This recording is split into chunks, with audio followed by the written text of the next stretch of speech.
so afraid. Ready when you are. So it's life. Oh, that's the guy who was looking at the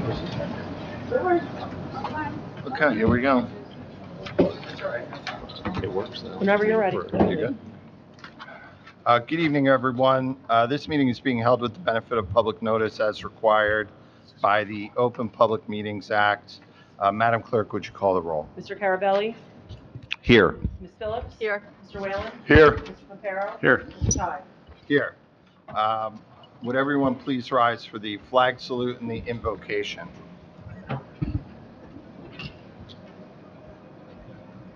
Allegiance to the flag of the United States of America and to the republic for which it stands, one nation, under God, indivisible, with liberty and justice for all. Heavenly Father, as the world blooms in spring, let our hearts be renewed with God's love. May He bring comfort in uncertainty, strength in weariness, and hope that never fades. Let us pray for the township as well. May we deliberate tonight justly, and may we always serve with integrity. We ask all of you these things in your name. Amen. There have been amendments to the agenda since it was posted on the website. I am just going to go through those. In communications, C4 will be an acknowledgement of receipt of documentation for ABC license 1103-33-038 Padrino's Italian Bistro and Pizzeria. That is an update of the manager position. On the consent agenda items, CA 2725-263 will be a resolution approving renewal of alcoholic beverage control liquor licenses for the term of July 1st, 2025 to June 30th, 2026. CA 2825-264, resolution authorizing agreements for professional services with KG Law Group LLC to serve as the municipal prosecutor and police legal advisor, and the law office of Brian R. Clancy LLC to serve as the assistant municipal prosecutor, and the law office of Gregan Moles LLP and Kareem Crawford Esquire to serve as alternate municipal prosecutors for the Township of Hamilton for the period of June 1st, 2025 to December 31st, 2025, a $101,975 shared maximum. CA 2925-265 is a resolution rejecting bids received to establish a contract for the Sand Pond Restoration Project on behalf of the Department of Public Works. And we will discuss these later on in the meeting in more detail. But for now, can I please have a motion to the amendment of the agenda? I'll make that motion. I'll second. Madam Clerk. Mr. Carabelli? Yes. Ms. Phillips? Yes. Mr. Whalen? Yes. Mr. Pompero? Yes. Mr. Ty? Yes, and at this time, Madam Clerk, can we move forward with our regularly scheduled Yes. agenda? We're recess. Take a motion to recess and convene as the Board of Health. I'll make the motion. That's what we're doing. I'll second it. This one. Madam Clerk. Mr. Carabelli? Ms. Yes. Phillips? That's what I'm saying. That's what we're doing. Ms. Phillips. Yes. Mr. Whalen? Yes. Mr. Pompero? Yes. Mr. Ty? Yes. We're now the Board of Health. Welcome to our director and our Department of Health team. Yes. No, you're not. Should be a red light on. And I'm going to ask you speak as close to the microphone as possible because with all the racket in the back of the room, due to our Got it. HVAC issues, we have to just be a little more mindful to speak directly into the mics tonight so Will that do. the Can folks you in hear the me now? audience can hear. Very good. Thank you. Good evening. Good evening, all. As always, it is with great pride and pleasure that we come before you this evening to present our report to the Hamilton Township Board of Health. The Hamilton Township Division of Health is dedicated to maintaining the health and well-being of our residents and visitors by means of health promotion, prevention, and education. This evening, in an effort to save time, we will provide you with an update on the progress of our journey towards national accreditation and an update on the animal shelter operations. As always, we invite you, members of the board, and our residents to take a moment to visit the Hamilton Township Health Department webpage as well as our animal shelter webpage for any updates on our monthly statistics. So at this time, I'm going to turn it over to our health officer, Chris, who will provide you with his update. Good evening, Board of Health and residents. We will make sure that this is short and sweet tonight, but we will, as far as our agenda goes, I will give a brief updates on some public health topics. Then I will turn it over to Veronica, who will give us an accreditation update, and then we will end with Danielle, who will give us a shelter update. So what's going on in public health recently? So I'm sure many of the folks in the room are well aware that there is an ongoing nationwide measles outbreak that has really focused on the southwestern part of the country. There has been over 1,000 cases linked to this one outbreak, which is the worst that we've seen in approximately 25 or so years as far as the number of measles cases. These are mostly linked to residents and citizens who have not been vaccinated or not fully vaccinated against measles. But we've also seen, links with the specific outbreak also in Canada and then also in Mexico as well. So there is a pretty sizable amount of cases linked to this. We have seen some spillover here locally.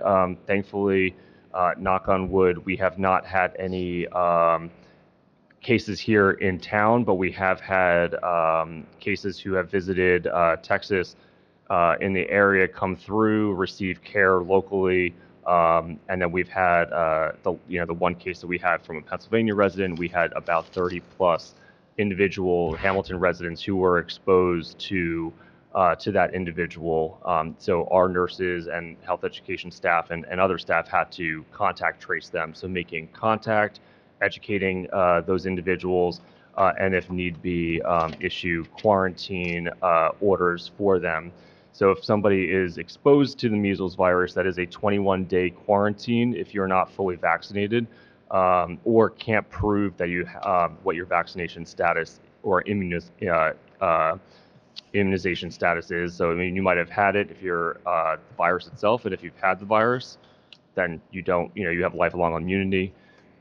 So we are encouraging all residents, to try to find your vaccination or immunology records for measles, because that will save you a 21-day quarantine. So if that's not something, you don't have those records easily available, kind of start backtracking, talk to your doctor, maybe schools, military, OBGYNs, they might have those records for you, so that way you have it. And if you really can't find it, then ordering blood work to see if you have a titer against the measles virus, and that will save you the headache by doing that in advance. And that's something that everybody should be doing right now, considering this large outbreak. But on the positive side, it does seem that this outbreak is slowing down and cases are starting to, it's starting to plateau and starting to decrease, but there still is a sizable amount of cases out there, and we're still seeing travel-related cases here in New Jersey. Just most recently,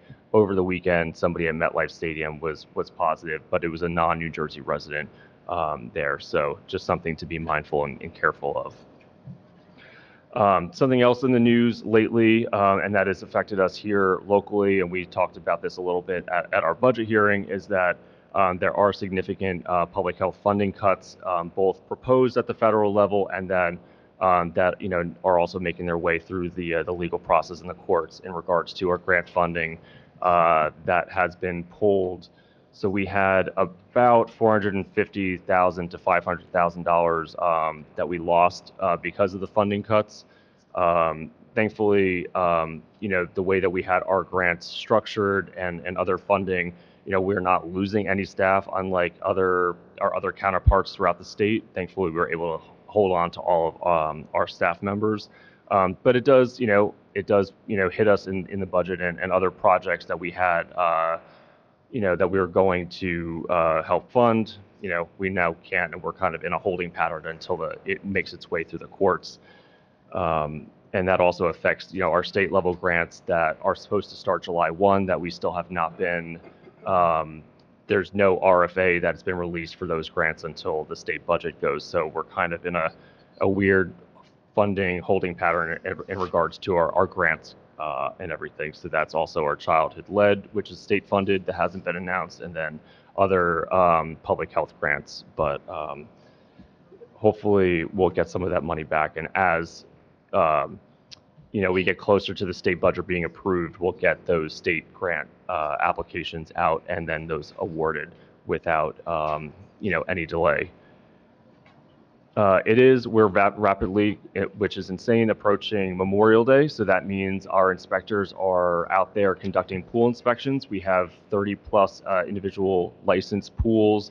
A lot of our condo developments, apartment developments, we have our seasonal pools that they're out there inspecting and making sure that they're open and available so our residents can take advantage of. So again, in the last couple of years, we've been trying to improve the pool safety here in town and also getting our pool inspections and the pools so that way we're not out there and our inspectors aren't out there 4 or 5 times a year, which has been in the past, trying to get these pools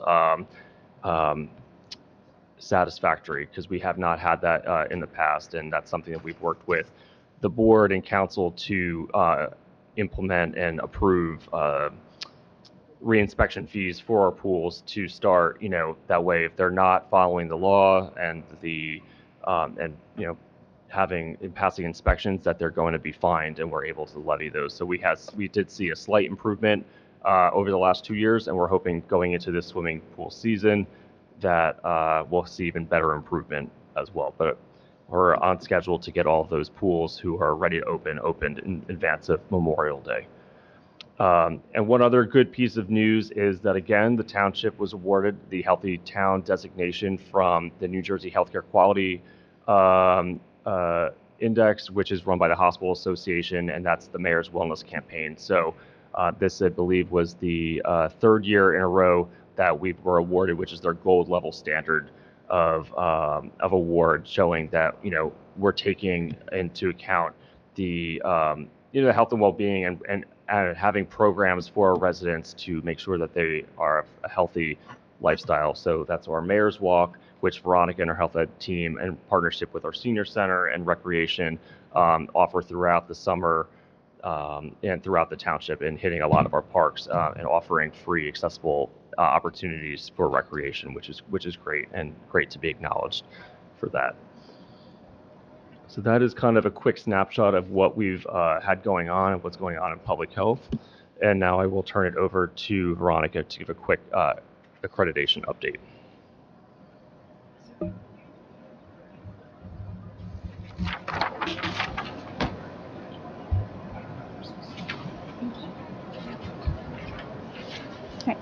Good evening, everyone. My name is Veronica. I'm the health educator and also accreditation coordinator for the division.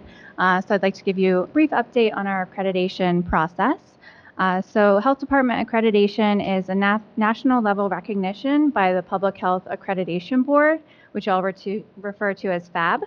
And the purpose of accreditation is to ensure that the health department is providing the foundational public health services to the community to meet national standards for performance and for quality. Go to the next one.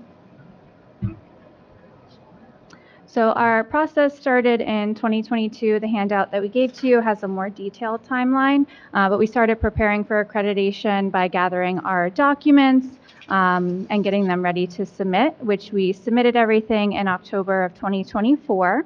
It was over 200 documents that we put together and submitted for FAB to review. They reviewed them in January, and we got our feedback in February, and we're on to the last step, which is a site visit. So throughout the process of accreditation, our department has worked together to improve quality improvement through quality improvement projects in our performance management system. We improved efficiency and working together as a team, because there's a lot of different pieces that came together, so we all had to work together, and the capacity to respond to emergencies. So the accreditation site visit is one of the last steps in the process. So the FAB site visit team will be visiting our health department in person on Tuesday, June 17th. The purpose of the visit is to verify and clarify all the documentation that we submitted and to better understand the health department learn about our story, and see our jurisdiction. The site visit will include a tour of the health department, meetings with our staff, our governing entity, and community partners.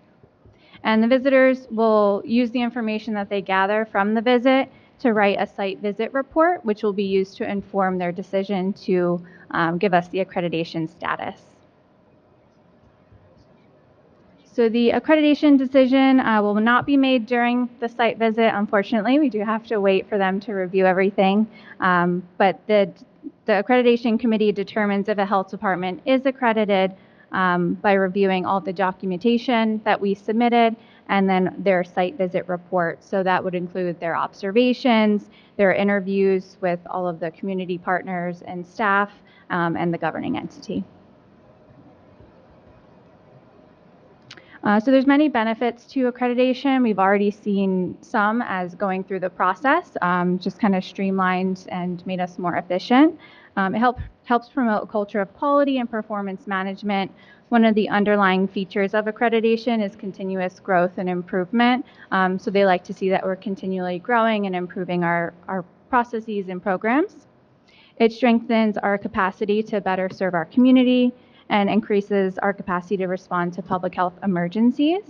And it creates a standard to let everyone know that our health department is performing to the highest quality standards and meeting all the foundational capabilities. And lastly, it strengthens our internal teamwork and efficiency and use of resources. So thank you for your continued support through the whole accreditation process. We're finally in the final stages and look forward to getting that decision.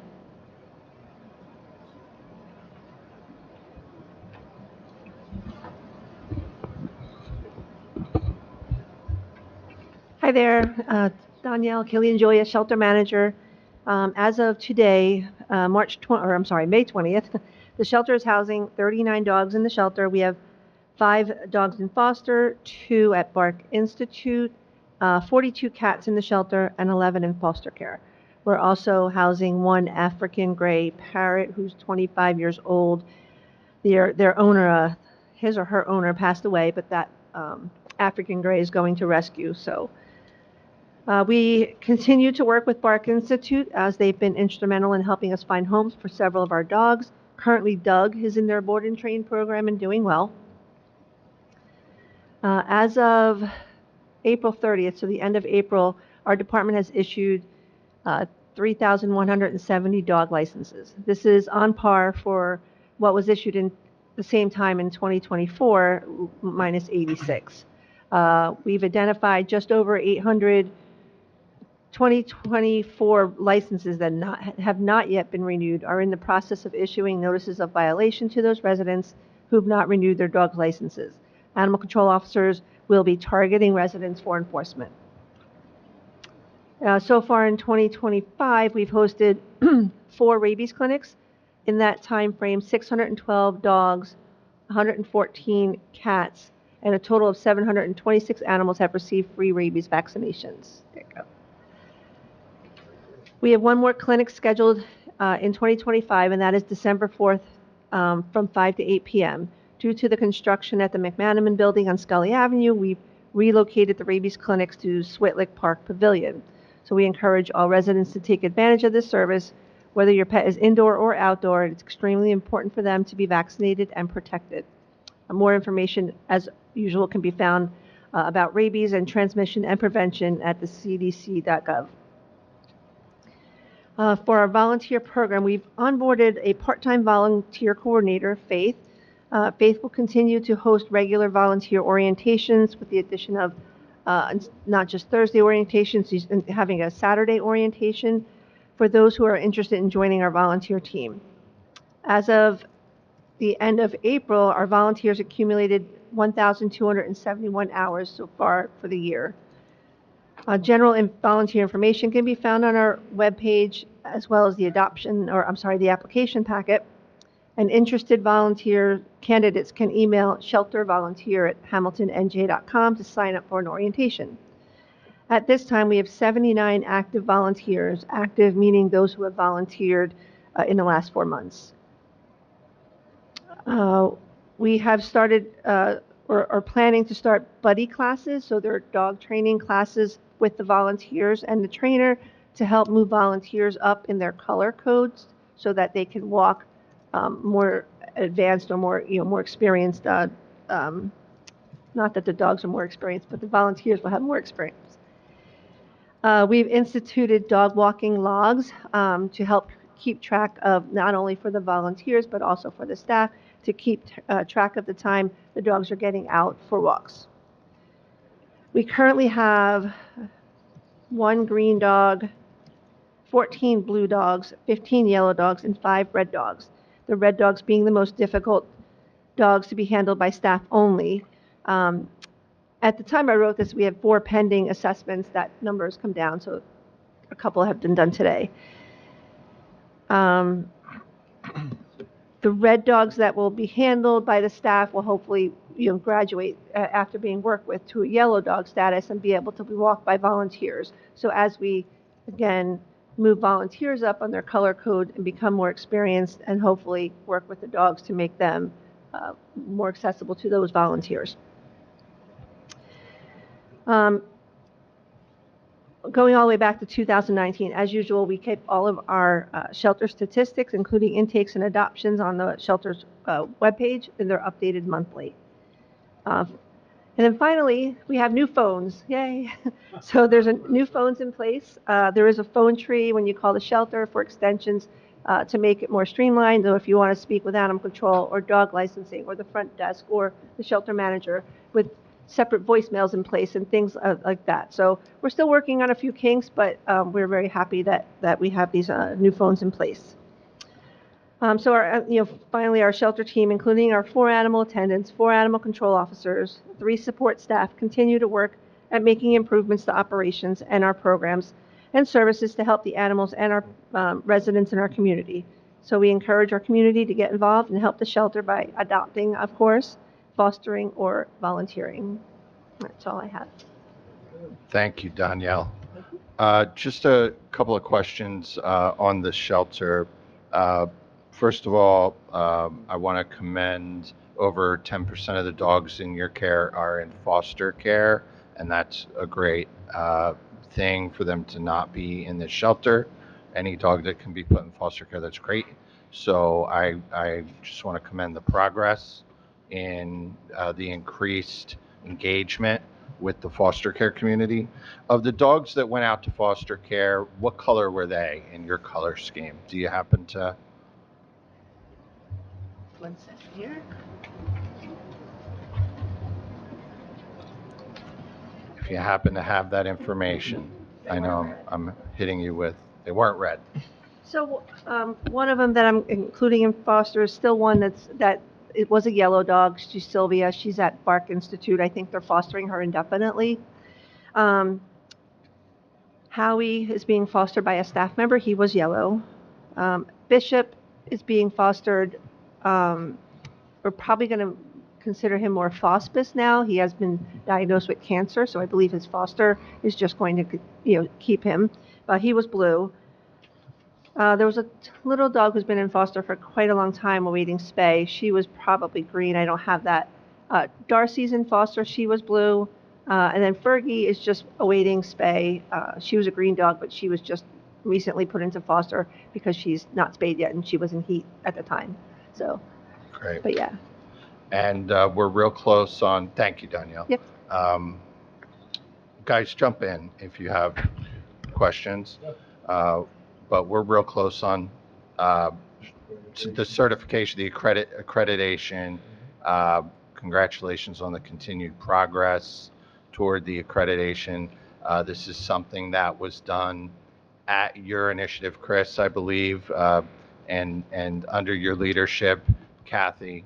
And so, it's not something that was given to you to do. This was done on your own initiative and will be impactful in the quality of the service being provided to the township for years to come, because there's going to be an ongoing standard.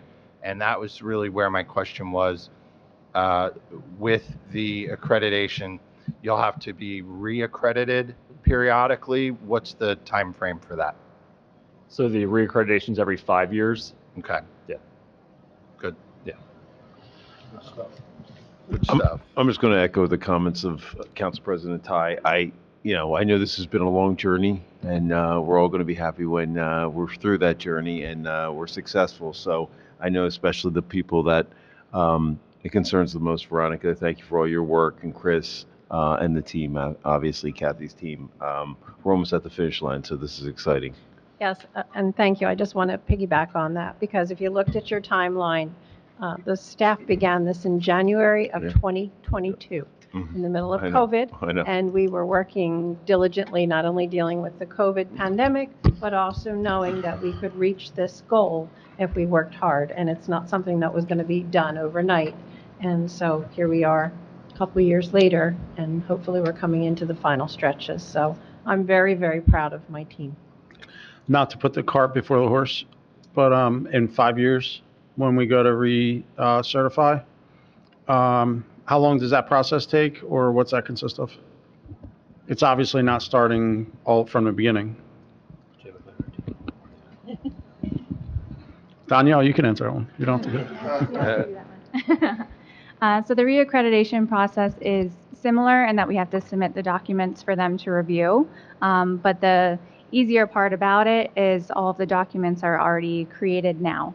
So we just have to maintain them, annual updates of our policies and review, our strategic plan goals.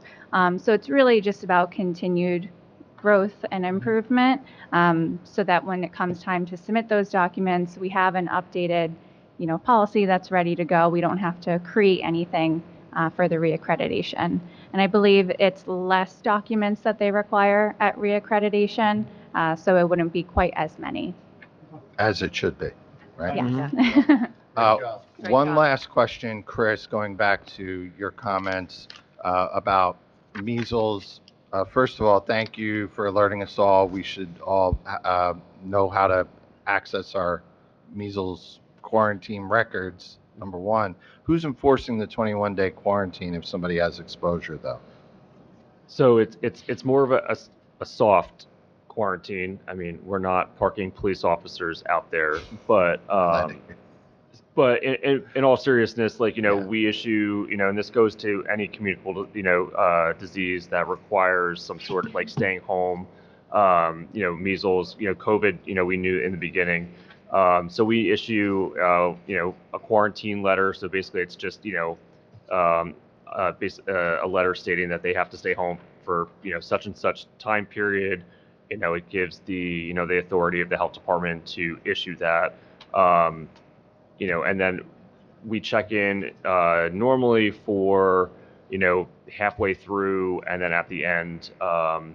And then if they, we tell them, if you're getting sick, then call us. We need to know. But for the most part, it's kind of right now a soft quarantine period. If we knew somebody who was at very high risk of not complying, I think we would check in. We would check in more often. Thankfully, with the folks that we had and the residents that we had, a lot of them were healthcare or they were compliant. They were able to work from home or work just to find their records, and eventually we were able to kind of take them off the list. But we're not out there every single day right now looking checking to see if they're home.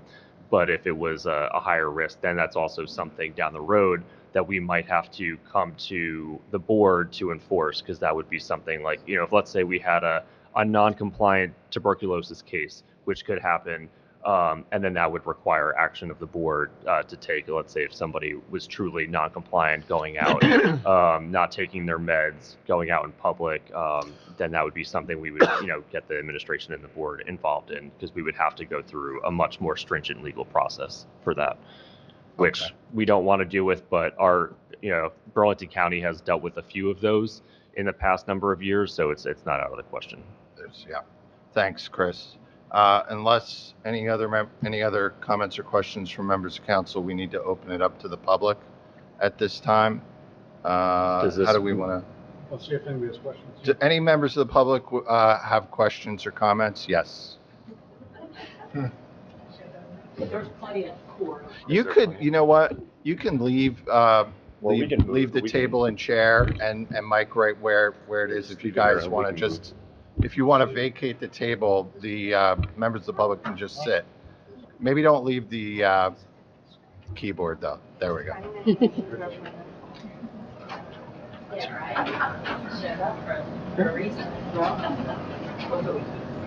All right, Lisa.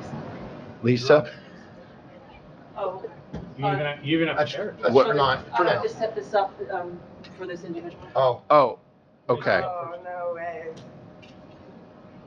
Allison, go ahead and set it up. Okay. Go ahead and set it up. Oh, no. Lisa's up first. Yeah, Lisa, come on up. We're going to continue with our meeting.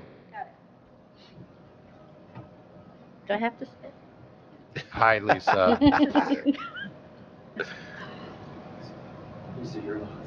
I know, but my question's to you guys. Hi, thanks for calling Language Line Solutions. This is Win 98465-123.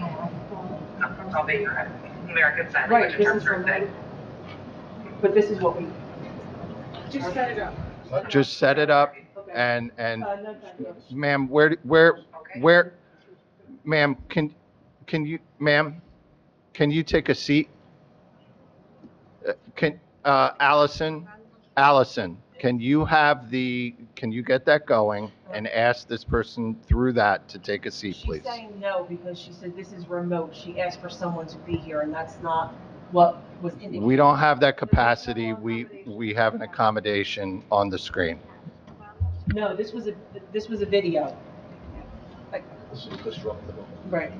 All right, just give us a minute here. Give us a minute, guys. I'm being compassionate. Thank you for your patience. Thank you. Everyone remain silent. Turn your microphones on. Anthony, turn your microphone on.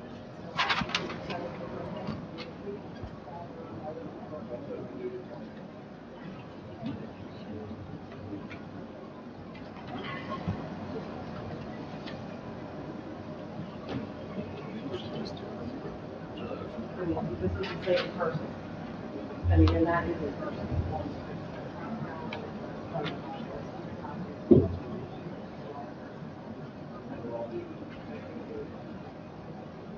No, I'm sorry. I don't even know.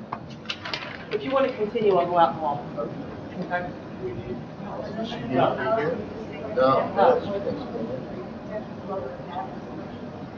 That's not a TV.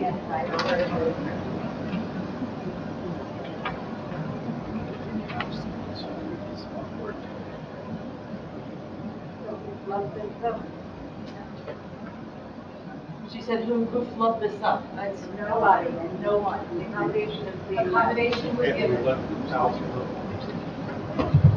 Well, either, we're gonna. You never know, probably.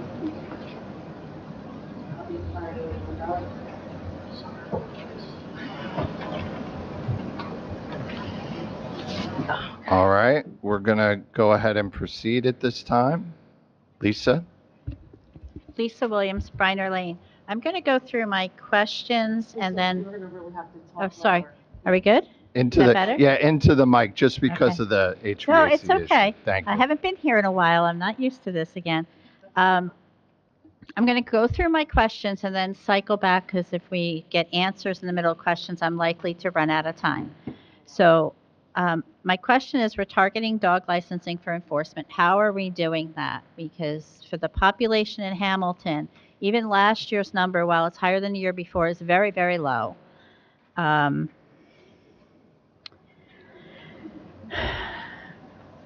There's 2 dogs on the website that still don't have bios. Pebbles, who's new today, went up sometime, but G Easy is a Cane Corso, has been there since I believe March, has no bios. His bio says he's not available for adoption. This is a new scenario that I've come across in Hamilton because I take my dog shopping and we found a place that would like to hold adoption events. So this is for any business, my question. What is the process for a business to go through to have shelter dogs brought out to their business for an adoption event? I know of one. Apparently, there are some others that have been interested in the past. Now, I'll go back to the ones that'll take more time. I have questions about the dogs in foster. For Yellow, the one that Bark is fostering, who is that dog? Does anybody know what that dog's name is? Who's being fostered? Who's the yellow graded dog, female, being fostered at Bark? I'm trying. Sylvia, okay. Because I'm trying to figure out from the fosters whether they're all on the website to be available for adoption, because I met Darcy the day she went to foster. Then she came down, so I was hoping she got adopted, but I hear she's in foster and she's not on the website. So, okay, so Darcy's not on the website. Danielle, just wait and let Lisa, and then you'll come up and answer. Okay. Little dog and foster are waiting spay. Don't know who that is. I suspect not on the website because there's not a lot of little dogs on the website. Furby, okay, she's blue. She went into heat. So she's not on the website. She's not available yet. I think that's it. What I tried to look at is in the past when dogs have gone to foster, they fall off the website. No one knows they exist or they're available. Like some are on the website. Howie's been on the website for forever. Bishop's on the website. How are these dogs getting seen? Okay, I'll step away so somebody else can speak. Allison, how much time does she have left? 2 minutes. Okay. Thanks, Danielle. If you don't mind. Okay, hi there. So for the licensing questions, the ACO, we've again identified a list of over 800 2024 licenses that have not been renewed. So the ACOs are visiting, they're starting with that list. And then as far as past that, identifying people who have never been licensed, I don't have an answer for that. Maybe Chris will. I would just for that, we also want to give all the residents due process rights as well. So that includes, obviously giving them, many forms of notification, whether that's email, phone call, and then also finally with a written NOV if they have not renewed, and then a summons if they then after that. And that would, so following up there, and then also we're asking our ACOs to, and offering them some OT to go out during the week after their shift on off hours to also do enforcement. So it's not just the regular work hours and trying to catch them and getting just more ACOs on the road as well. Is this standard every year? This is more targeted, but as far as the follow-up for the previous year, that's a standard. We always go back, making sure that at least everybody who was issued a license in the year prior, that then they issue again, unless, obviously their pet unfortunately has passed away or they don't have it anymore, then we would remove them from the list. So that process stays the same, but we're trying to be a little bit more proactive at actual targeted enforcement and getting the ACOs out there. How do you know if a dog has pests away? We just take their word for it. We don't, yeah.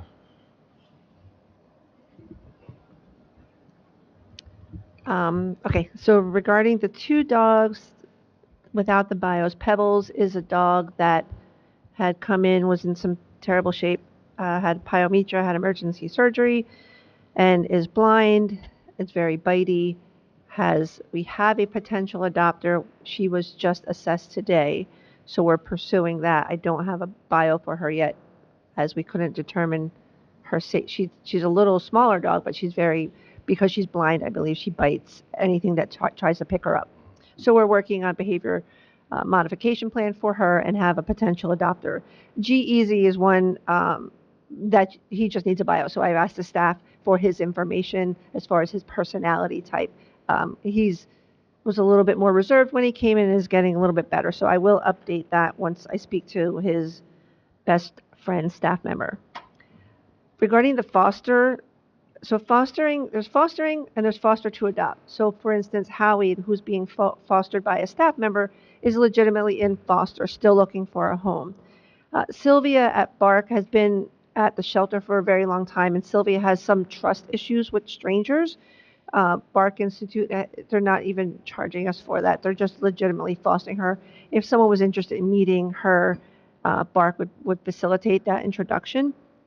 But like, so Darcy, however, is off the website because Darcy is foster to adopt. So she's being fostered because we wanted to make sure she was severely underweight, tested, blood work, fecal analysis, everything was normal and negative, but she was, think, due to kennel stress, was very underweight. So we've changed her diet, added fiber because she was fiber responsive, put her into foster. That foster parent intends on adopting her. So once we recognize that everything is good with her health and she's gaining weight, she'll be adopted. So that's why she's not on the website.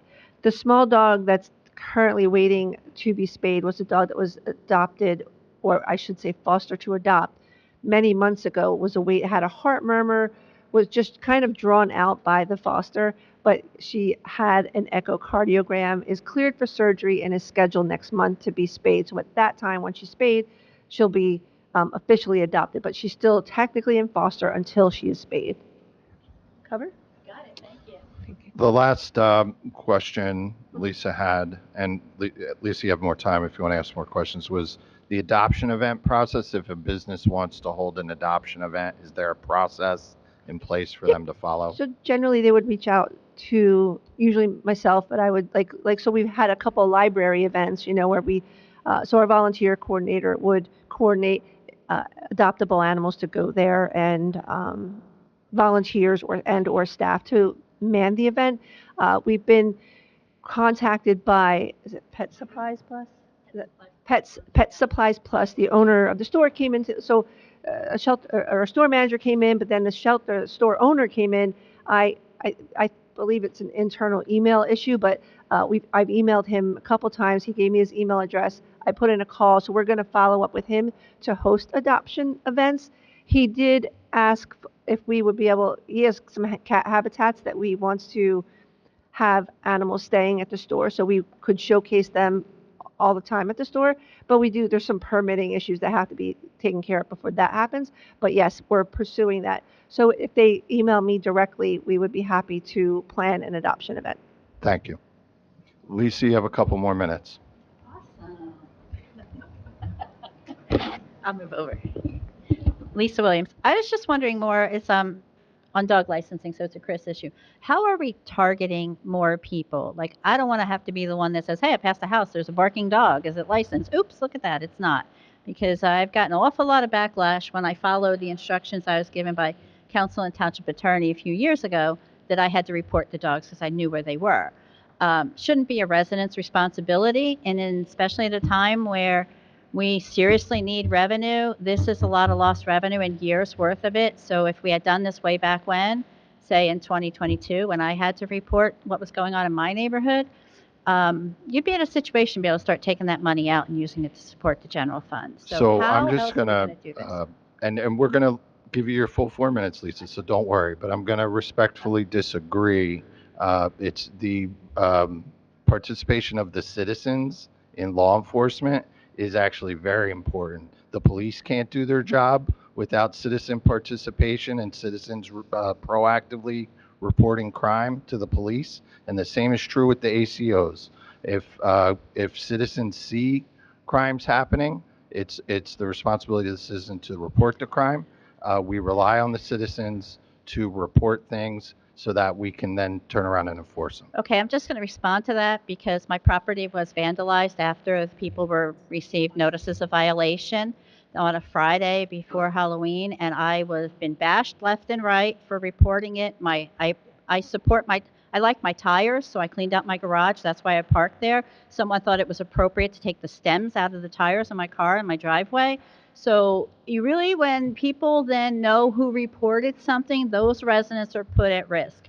There's a reason there are cameras all the way around my house. It's been vandalized after I have stepped up as a resident to do what I was supposed to do to report. There's chemicals sprayed on the trees in my backyard.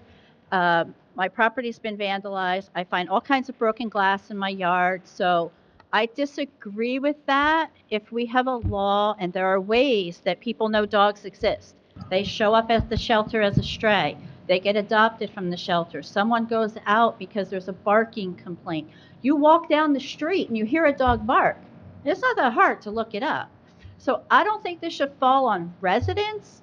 My property's been vandalized. I've been bashed left and right in that neighborhood because I did what I was told in this room I had to do. So we're just going to let that go. I'd like to know what's Well, being done. can I ask a I don't question? want to be the one to have to report stuff. I really don't want to do it anymore. Can I ask a question? Sure. I don't recall anyone ever mandating or telling you you were obligated to call. If you see something, you can report it. You also have the right to remain silent, and you can turn around and walk away. If you choose to report something, obviously, if there's a crime where someone was hurt, there was personal injury, there was property damage, there was loss of life, obviously those things fall into a different category.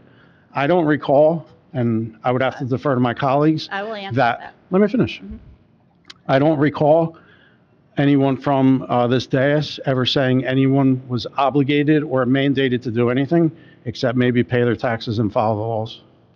Okay. But I would defer to my colleagues. Does anybody want to step up for being the ones that told me that I had to, I know where the dogs are, I have to report them? Because I'll tell you who it was, and you guys can go back and watch the old videos and see them. It was Councilman Ty and Mrs. Schrager. And I did what I was told to do, and I continually followed up. So I did what I was told to do. My property was damaged. So it really shouldn't be a residence. It should I'm not be- going to go back and watch the tape, I'll but I find it for you. don't recall. I'll find it for you. I'm sure you will. But I don't recall saying that, and I doubt that I would tell you that you're required. You said that It's a citizen's you need, duty You know where to. the dogs are. You need to you need to report them. I'll find the video. I'll let you know. All the right, date. you go ahead and find it. I'm sure you will. So, you're back. I'll go sit down. Maybe somebody can answer what we're going to do so it doesn't fall on residents.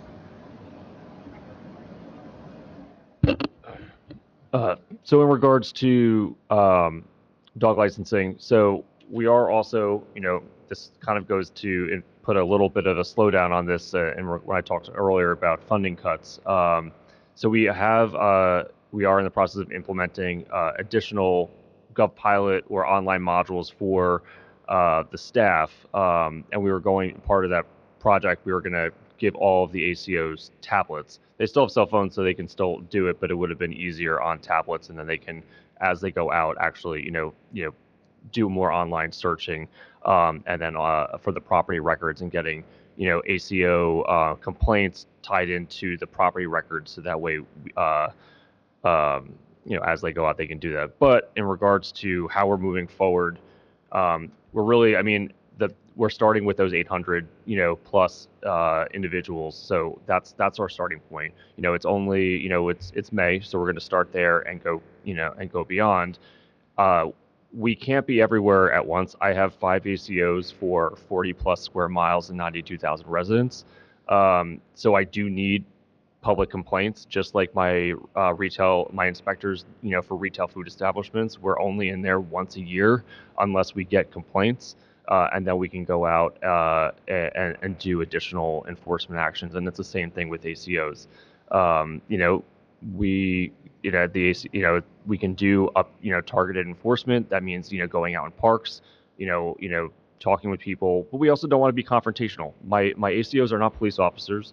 They don't carry weapons, or anything else like that. So they need to be careful as they approach it. We don't want to cause any I don't want to cause any public safety issues with my staff as well. So just being mindful of that. But I think Lisa's comment of going through neighborhoods, seeing where there's whether there's barking animals or barking dogs, or if there's dog toys out in the yard, things like that, pulling up those the property to see if there's a dog licensed, and if there's not, they can knock on the door, leave a door hanger, and go from there. So that's a good suggestion, as far as increasing targeted enforcement. But really, we're focusing on those who we do know and those who complaints, and going from there, and kind of moving our way outward as well. Yeah. Any other members of the public with questions or comments? This is for the Board of Health. Rob. Seeing none, I will entertain a motion to close. And, I'm just going to make one more comment before we close as the Board of Health, just to say, you can do your research and go back and see if I misspoke regarding you being required to report a crime. You are not. Maybe under certain circumstances you are. I consider it our civic duty as citizens to report things. And if we want to see change, we need to tell the folks who are in a position to make change what's happening. So we rely on you to tell us when there's work that we need to do in the community. So I don't recall saying anyone's required, and I highly doubt that our township attorney ever said that. I'm not an attorney, so I'm more likely to misspeak than our township attorney is. But if I said that, I misspoke. You're not required. So if you still want to do your research and go find a video, feel free. You can tell us about it at the next meeting. And with that, I'll take a motion to close the. Council President, before I make the motion, I just want to thank the Board of Health for the update on the accreditation, and Danielle for your update on the animal shelter. I think it was very informative, keeping us updated on the process as we move forward. And with that, I'd like to make a motion to adjourn as the Board of Health and reconvene as Township Council. I'll second the motion. Mr. Carabelli? Yes. Ms. Phillips? Yes. Mr. Whalen? Yes. Mr. Reparo? Yes. Mr. Ty? Yes.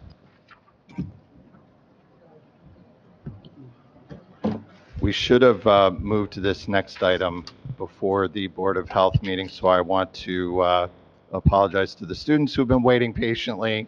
Hopefully you got a little bit of a civics lesson this evening that you'll find helpful. But we're going to be doing a joint commendation next, and I'll leave it to our clerk to formally read this into the record, but we'll be doing a joint commendation for our Nottingham High School Consumer Bowl champions momentarily, as soon as we've rearranged the furniture. Maybe leave the, we're going to take a picture with the kids. Maybe don't move that just yet. There we go. All right. Okay.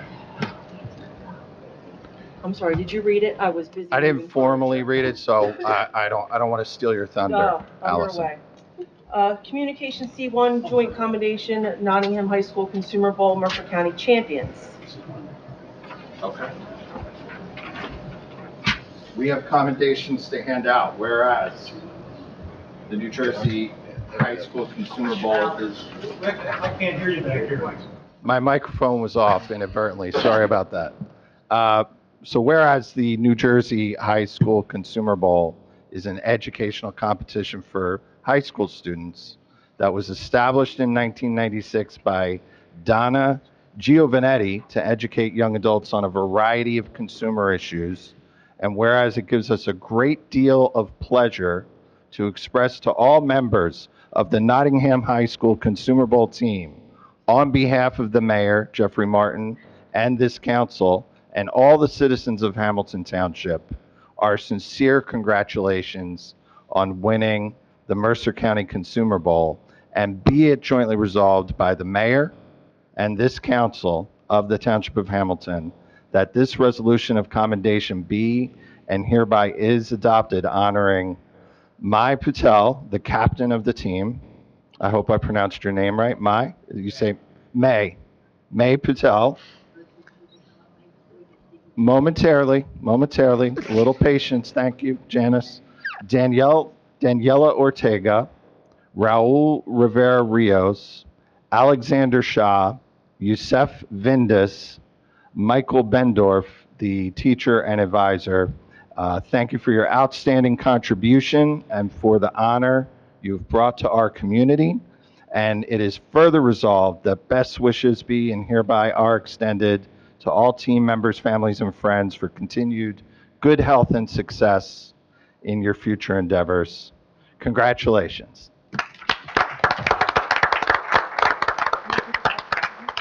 And if you guys want to come on up to the front of the room, we have Council President. some commendations for you. And also, Comments from our council members? I just want to just comment real briefly because this one's near and dear to my heart. I actually sat as a judge, impartial, as always, impartial. But Nottingham is our back-to-back champ for Mercer County Consumer Bowl, right, Mike? And thank you for all the work that you do.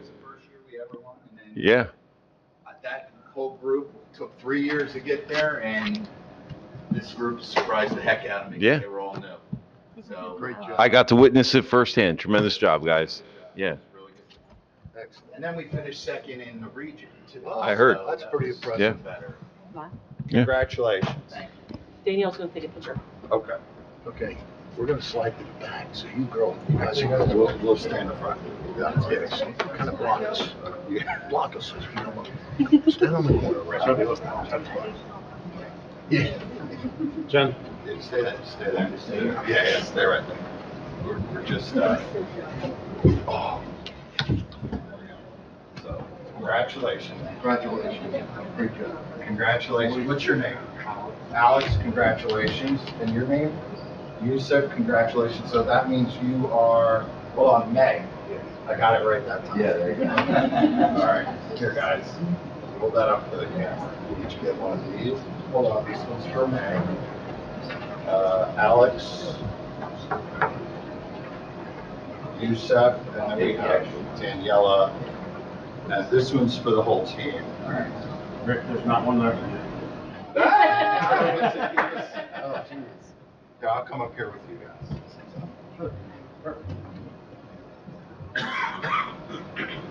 Wasted time. Okay, so thank you. All right. Good job. Great job. Okay. I gotta go back in my hiding spot. Yes. Your email, yes. Yeah. Oh, okay. I'll get it from you? Yes, Okay. that's fine. Yeah, I got it. We'll coordinate. Just send it to me. and I'll Okay. take it. Thank you. Thanks, guys. Have a great night. Congratulations. Have a great night. Thanks for coming. Thank you. Council President, I have a engagement that I have to run off to, so I'm just gonna mention that I'm leaving right now. Happy birthday, Council. No, it's not birthday yet. What is anniversary? Anniversary. Happy anniversary. Happy anniversary. We need a motion for him to leave. Yeah, yeah. Can't go. All right, let's keep moving. All right, thank you. All right. See ya. Have a good night. Chetty's in a hurry. Let's keep moving. No, not really, but.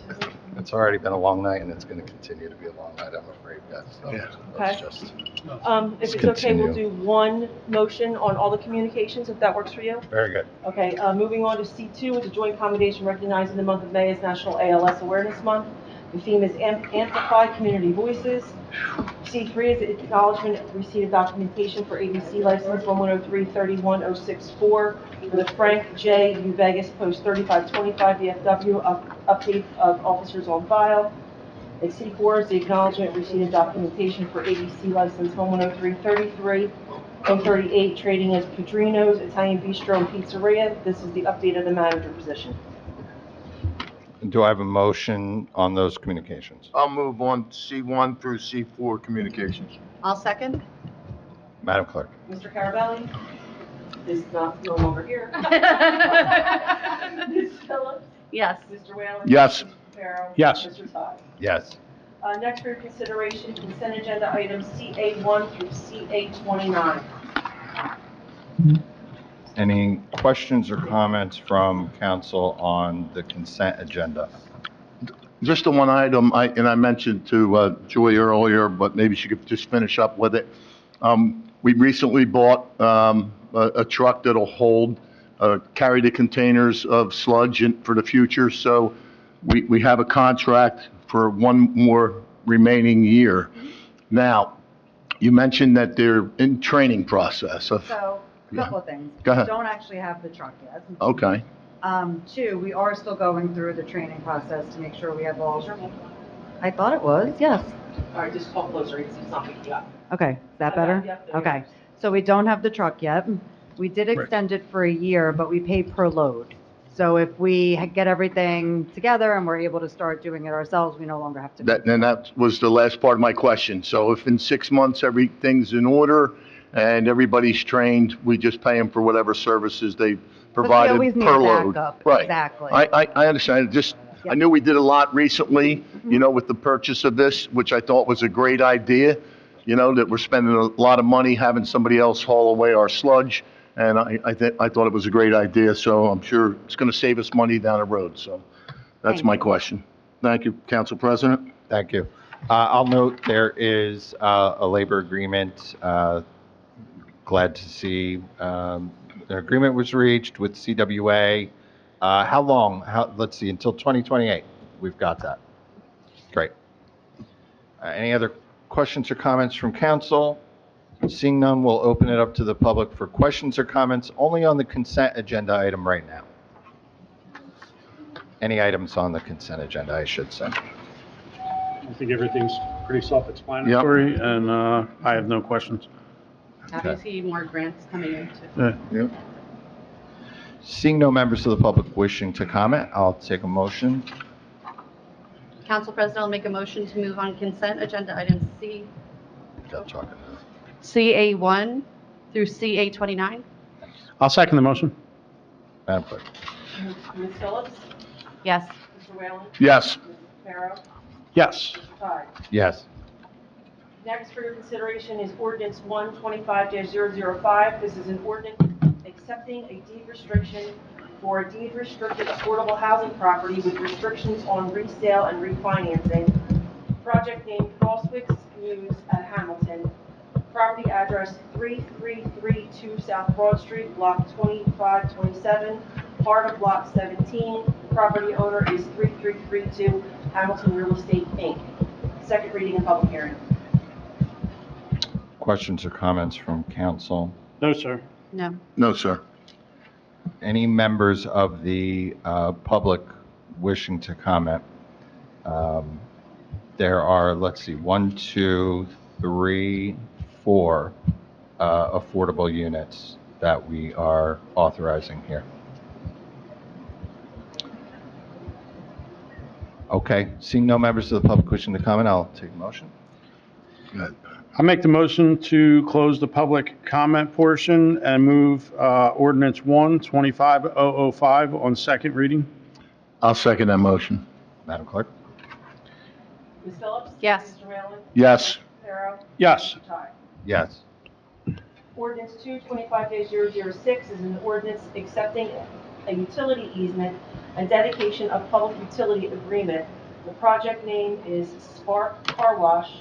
The address is 1030 State Highway 33, Block 1828, part of Lot 49, and the property owner is Williams Trading Company, Inc. Second reading and public hearing. Meeting utility requirements. It's pretty pro forma. Any questions or comments? No, sir. No, sir. Any members of the public wishing to ask any questions or make any comments? Seeing none, I will entertain a motion. I'll make the motion to move on ordinance number 225-006 on second reading. I'll second. Ms. Phillips? Yes. Mr. Whalen? Yes. Mr. Reparo? Yes. Mr. Ty? Yes. Ordinance 125-007 is an ordinance authorizing the proper officials of the Township of Hamilton to execute an agreement concerning the payment in lieu of taxes pilot program for 3816 East State Street, Block 1666, Lot 80, Our Lady of Sorrows. Motion on first reading. I'll make the motion, ordinance 125-007 on first reading and introduction. I'll second. Ms. Phillips? Yes. Mr. Whalen? Yes. Mr. Reparo? Yes. Mr. Ty? Yes. Ordinance 225-008 is an ordinance amending and supplementing the code of the Township of Hamilton, New Jersey, Part 2, General Legislation, Chapter 160, Commercial Filming and/or Still Photography Permits. This is first reading and introduction. Council President, I'll make a motion on first reading and introduction of ordinance 225-008. I'll second that. Ms. Phillips? Yes. Mr. Whalen? Yes. Mr. Reparo? Yes. Mr. Ty? Yes. Ordinance 325-009 is an ordinance amending and supplementing the code of the Township of Hamilton, New Jersey, Part 3, Land Use Legislation, Chapter 550, Land Development, Article 3, District Regulations, Section 550-78, Highway Commercial and General Commercial Districts. First reading and introduction. Council President, I'll move on ordinance number 3, 25-009 on first reading and introduction. I'll second the motion. Ms. Phillips? Yes. Mr. Whalen? Yes. Mr. Reparo? Yes. Mr. Ty? Yes. Ordinance 425-10 is an ordinance amending and supplementing the code of the Township of Hamilton, New Jersey, Chapter 228, Fire Prevention, Article 4, Private Fire Hydrants, Section 228-31, Responsibility of Owner. First reading and introduction. Make the motion to move ordinance 425-010 on first reading and introduction. And I'll second. Ms. Phillips? Yes. Mr. Whalen? Yes. Mr. Reparo? Yes. Mr. Ty? Yes. Ordinance 525-011 is an ordinance amending and supplementing the code of the Township of Hamilton, New Jersey, Chapter 215 fees. This is first reading and introduction. I'll make a motion for first reading and introduction of ordinance 525-011. I'll second the motion. Ms. Phillips? Yes. Mr. Whalen? Yes. Mr. Reparo? Yes. Mr. Ty? Yes. This is Resolution 125-262 is a resolution referring proposed amendments to the Code of the Township of Hamilton, New Jersey, Part 3, Land Use Legislation, Chapter 550, Land Development, Article 3, District Regulations, Section 550-78, Highway, Commercial, and General Commercial Districts, to the Hamilton Township Planning Board for review pursuant to NJSA 40:55D-26. I have no Okay. questions. No questions. No question. All right. We are going to open it up to the public. Just a little bit of an explanation. When we have a land use ordinance, it is standard procedure for us to refer that over to planning. And so this is a resolution to do so.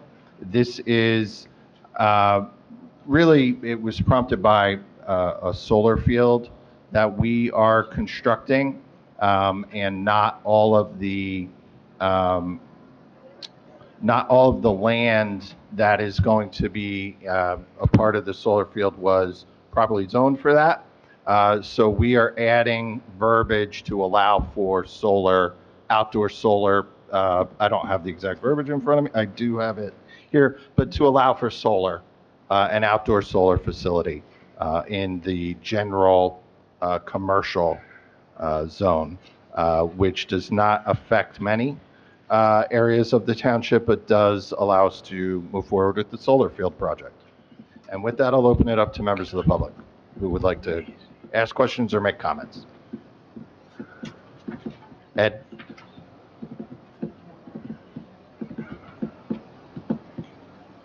Hi, good evening. Whoops, this is off, I think. Is the red light on? Is the red light No, on? It doesn't look like it. Are you picking them up in the microphone? Can you help Ed? Yeah, could you check that mic? It doesn't seem to want to stay. Oh, okay, I was pressing too hard or something. Can you hear me now? Yes, Okay. that's better. Okay, so Ed Pfeiffer, 4 Halley Drive, and in Spruce Farms Development. And from what I understand on this resolution, I want to congratulate you. Normally, I come here to, I don't know, cajole, plead, beg, whatever, protest. But this time around, I think you're really doing something that's a good thing. And I understand that the solar field will be on what was formerly a land that was a dump. Mm-hmm. So it's right where it should be, on brown fields, essentially, not on farmland. So I applaud your efforts. I understand it's also very economical, and you're probably going to save the taxpayers money in so doing. And so I applaud your efforts. Keep up the good work. Thank you very much. Thank you. Thank you, Ed. Any other members of the public with questions or comments regarding Resolution 1? Seeing none, I'll entertain a motion. Council President, I'll move on Resolution 125-262. Second motion. Madam Clerk. Ms. Phillips? Yes. Mr. Whalen? Yes. Mr. Reparo? Yes. Mr. Ty? Yes. And now we will open it for comments from the public. And we have a list. We'll see, is anybody on the list, Madam Clerk? First up is Rhonda Abbott. Rhonda Abbott. Are you Rhonda Abbott? Please.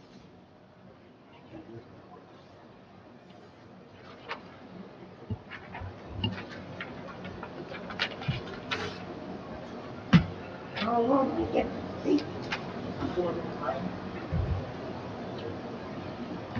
Who ordered the sign language interpreter for tonight? This is public comment, counsel and clerk, so she can comment. You do not have to answer.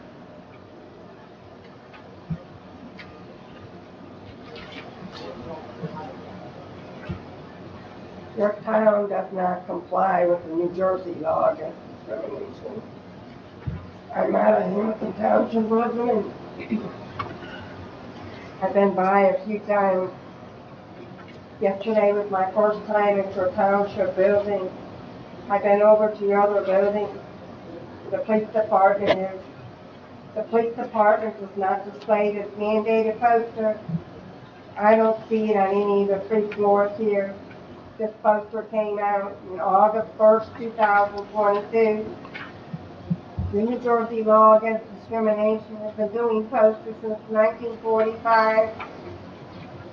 The stated rules of the most current posters go that the police department does not comply with Title II of the ADA, nor the New Jersey law against discrimination. It's not accessible to a deaf person. It does not provide any effective accommodations at the police department. And I want to file an ADA complaint. I came here yesterday. I asked who's the ADA coordinator that was appointed by the township. ADA coordinator appointed by the council. Nobody? The town has more than 50 We have an ADA coordinator. I can't hear anything. No one spoke. We gave you a translator. You do need to talk into your mic a little bit more for everybody in the room. Okay, it's fine. Can somebody point out the ADA coordinator? This is your opportunity to, there's no copies being handed out at this time. This is your opportunity to make comment. Okay, for the record, Ms. Abbott is a regular plaintiff in these kind of matters. In anticipation of litigation, I counsel you not to say anything. For the record, Ms. Abbott was abusive to a staff member yesterday after working hours. Only then did she request ASL translation. For the record again, a virtual translator was offered to her tonight, which she refused. Her request for a live person translator in less than 24 hours was insufficient timing, and the township gave her an appropriate accommodation, which again she refused. I can't hear anything. I want you to set up a meeting with me so I can file an ADA complaint. I need an in-person sign language interpreter. You want my email address? You can contact me, set up an appointment. Wait 4 minutes, yeah.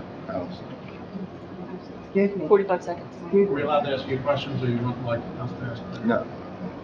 I'm sorry. Her email, Miss Curlin's email was given to her yesterday. Okay.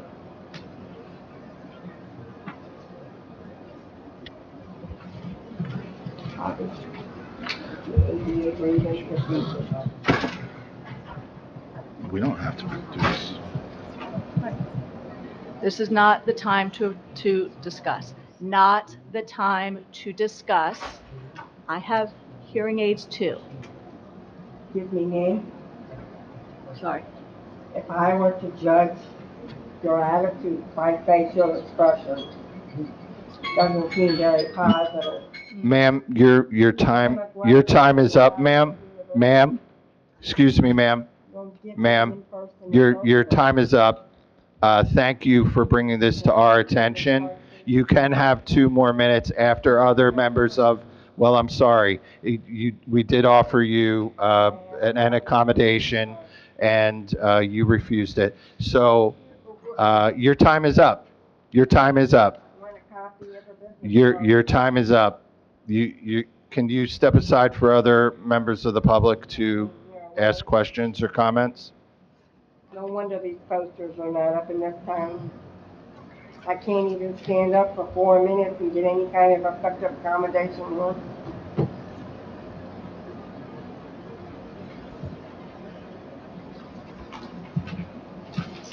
You want me to bypass the ADA coordinator, just go straight to the New Jersey Division on Civil Rights? Would any other members of the public wish to ask a question or make a comment at this time? Janice, why don't you come on up?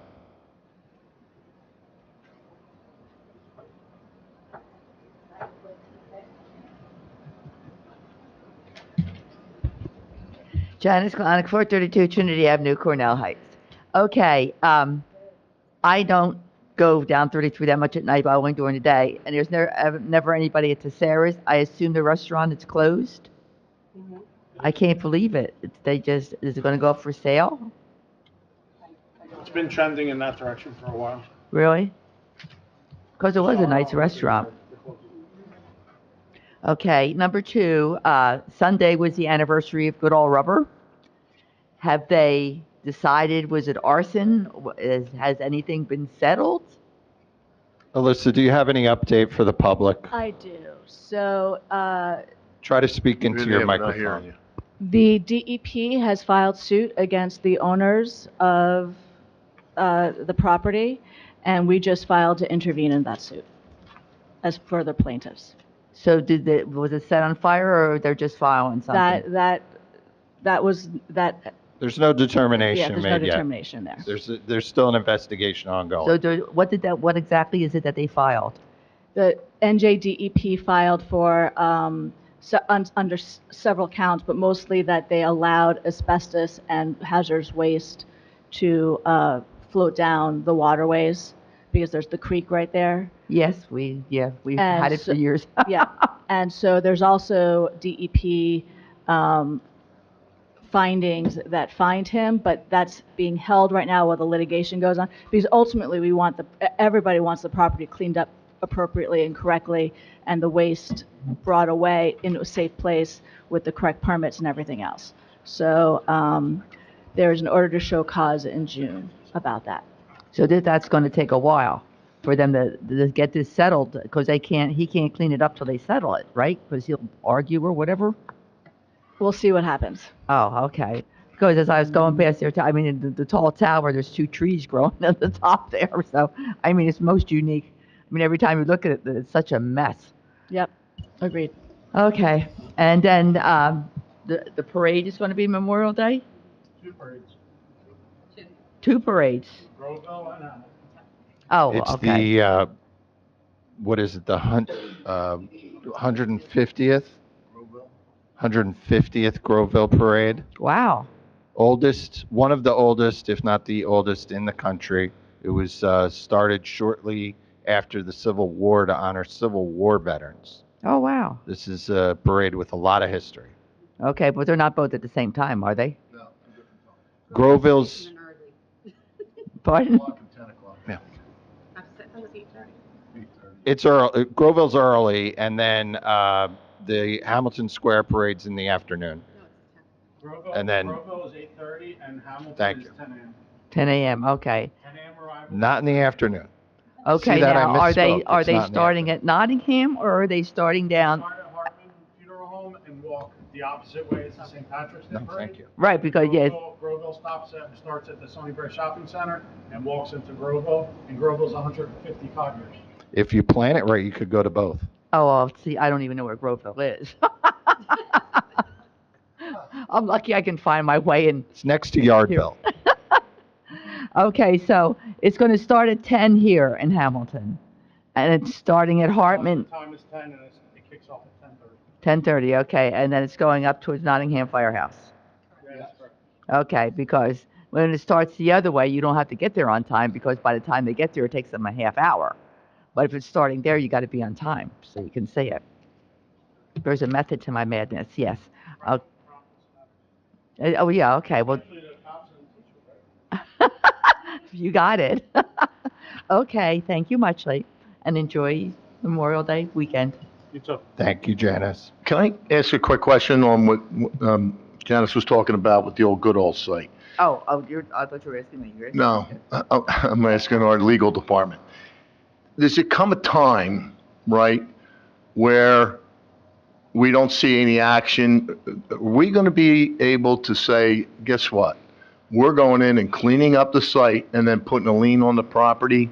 Is there come a point in time when that happens? We already have a lien on the property for all the costs of the fire cleanup, and Right. that was over, it was 300,000 and change. Mhm. Yes, there are avenues that we could take to do that, but the anticipated cost is exponential.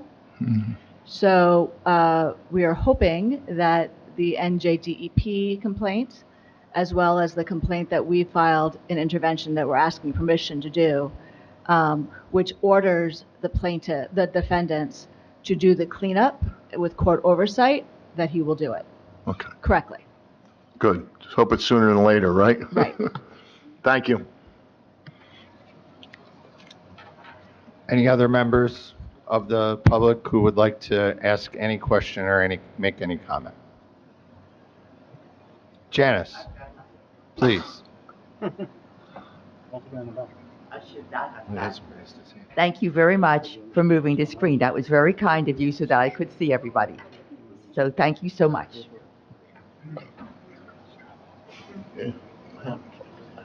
I didn't catch Janice's. That's okay. All right. Any other, In the back, the guy in the back. Rob, hold on, Rob. Let's handle, would you like to come up, ma'am? Two more minutes. 2 more minutes.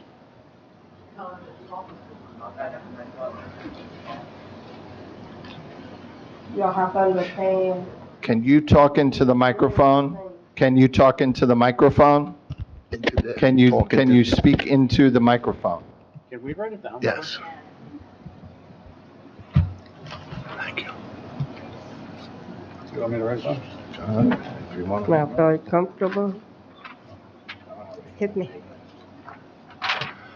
Ma'am, You don't seem to understand a profound deaf person. I cannot effectively participate here when I leave here tonight. I want a copy of your ADA grievance procedure. I want the ADA coordinator to set up a meeting with me and file an in-person complaint.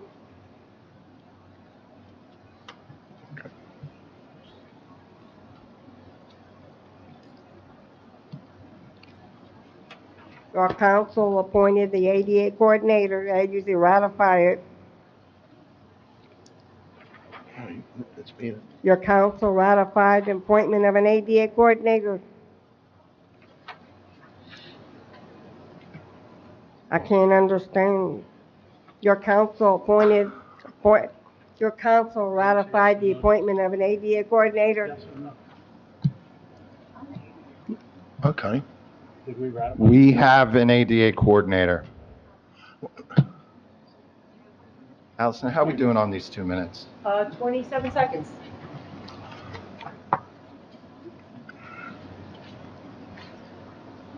Go ahead. Need that. Your council ratified the appointment of the ADA coordinator a while ago. And the ADA coordinator is, who's the individual? You already know. Time. The ADA coordinator. Your time is up. Thank you. Thank you for bringing that to our attention.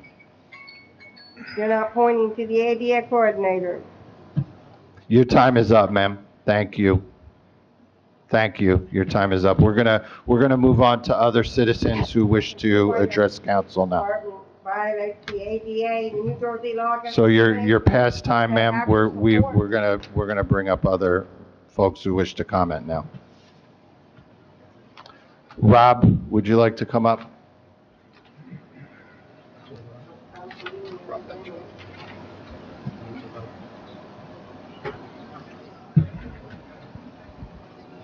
Thank you. I'm Rob Benjamin. I'm a member of the Hamilton Township Environmental Advisory Commission since 2007.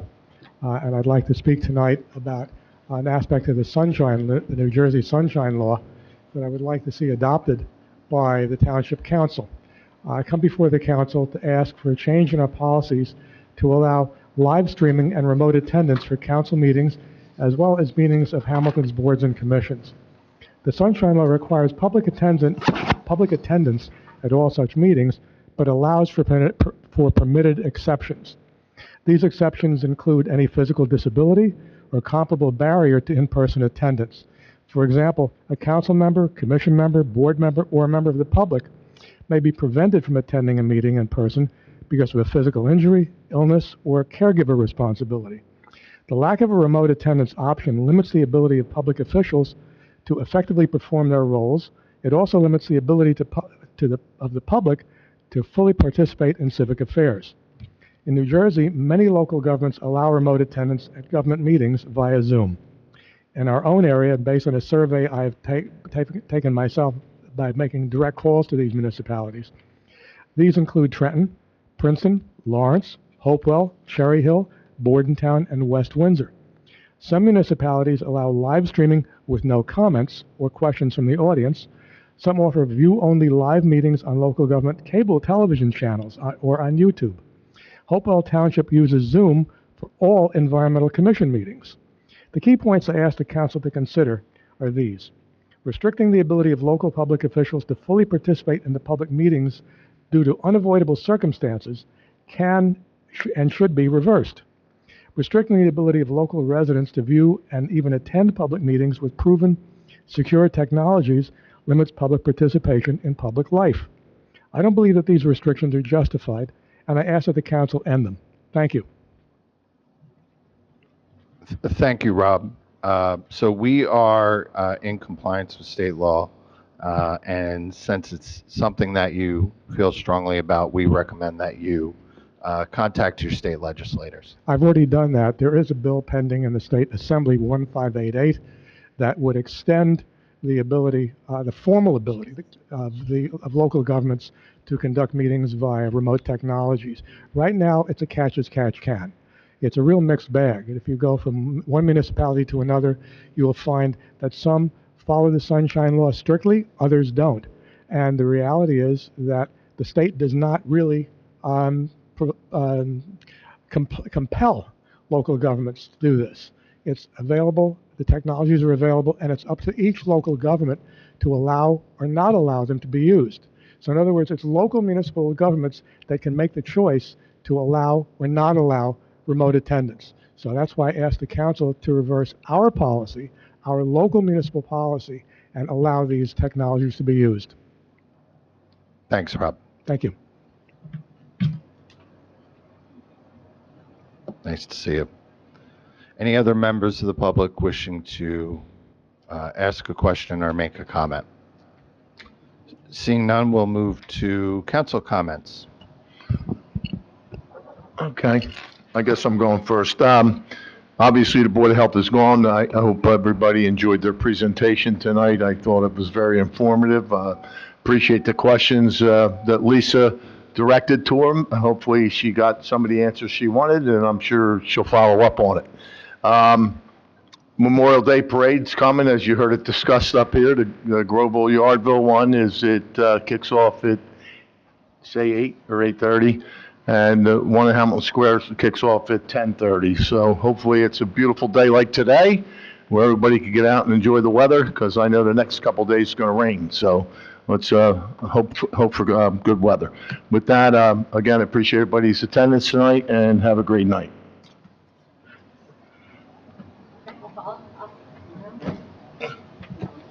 You are not on. I'm not on. Sorry about that. Now you're on. Thanks again to everyone who came to contribute. I also wanted to comment on the Board of Health. It's very exciting to see how close we are to the national accreditation. They have worked so hard over the last year and a half or so for this. I'm happy to hear the updates for the shelter, especially I meant to mention when they were here, the buddy training program, so that more volunteers can walk different levels of dogs. I think that's a great program. And again, like you said, Memorial Day, it looks like it's going to be a gorgeous day. So hope everybody can get out and just get a restful weekend, and also just remember why we celebrate, and keep that in mind too when we're all together. So thank you again for coming out tonight, and stay well. Thank you, Councilwoman. Councilman Papero. So first, I just want to speak on one of the communications that I didn't really get to talk about.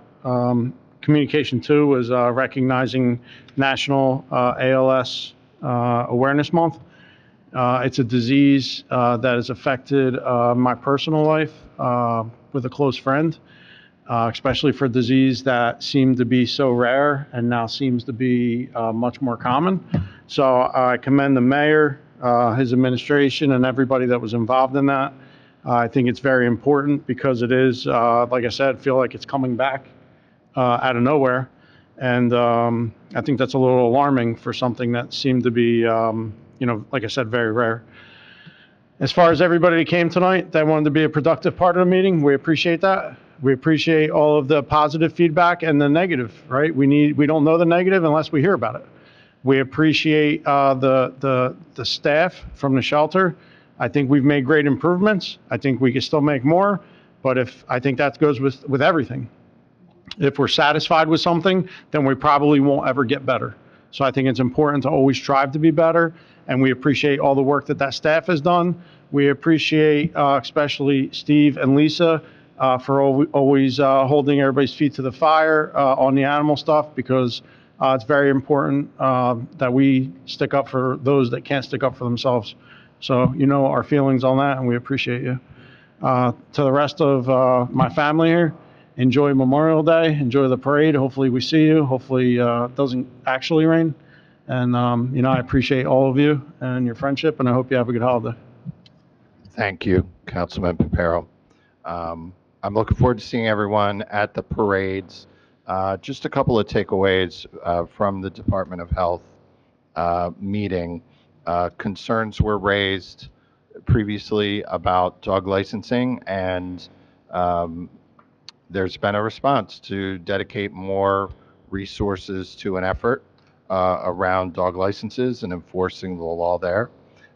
Concerns have been raised, and thanks to members of the public, our awareness was raised around the issue of dogs getting walked in the shelter. And now with the hiring of a part-time volunteer coordinator, that is more resources being dedicated to ultimately getting more dogs, more walks.